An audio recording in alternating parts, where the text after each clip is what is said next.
What's up, world? It's Azren here. You're not going to believe where I am right now.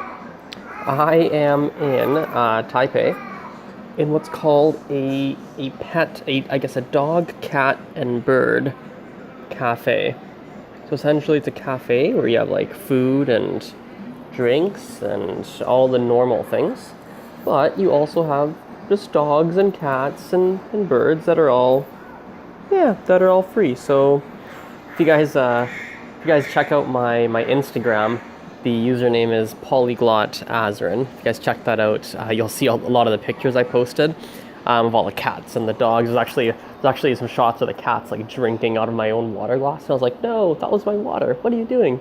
So yeah, thought I'd shoot a quick video from here, share a couple of things that are on my mind language related. So number one, let's talk about how to say dogs and cats and everything in different languages. So cat, so this guy. So cat, in English we say cat, Spanish we say un gato, and French we'd say un chat. And then of course we have dogs, which are those guys over there sleeping. So dogs would be un perro in Spanish, and then un chien in French. And then we have birds over there. I don't know if you can see it in the cage, kind of like right there. We have a bird.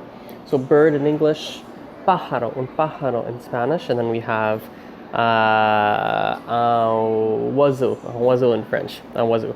So yeah, a couple different vocab things, but I think what's really on my mind right now, language related, is, I don't know what's on my mind language related. I think the biggest thing is just about how a lot of people say, oh, I really suck at languages. A lot of people say that kind of thing, right? You hear that a lot, that, oh, I'm bad at languages. And, there's a lot of different opinions on this. Here's my opinion.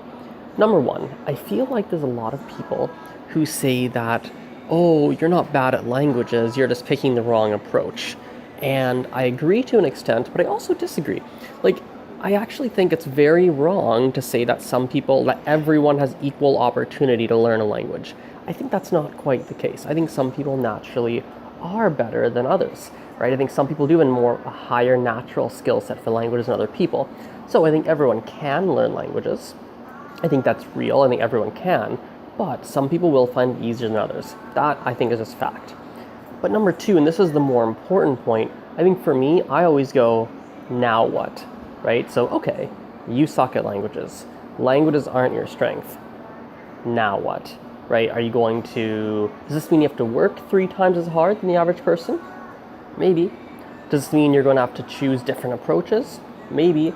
Does this mean that you have to set your goal a little lower and you don't choose to go for 100% fluency? Maybe, right? So I'm more about the now what. I'm more about okay, languages are hard for you. Okay, now what's going to change? What do you have to do differently compared to the average person, right? Is it changing the goal? What is it? And I think if you don't do that, if you don't default into, okay, I suck at languages, now what? If you don't go into that, I think then you default into complaining. I made a video about that recently, right? But then you default into, oh, I suck at languages. Oh, it's so hard. Bleh, I don't like this. Oh, cats are fighting behind me. I think a lot of people then default into that, and that just is a complete waste of energy. So anyway, that's a couple of quick things on my mind right now, language related. And now there's a cat fight happening, literally a cat fight. So, I guess I'll talk to you guys later. Bye for now.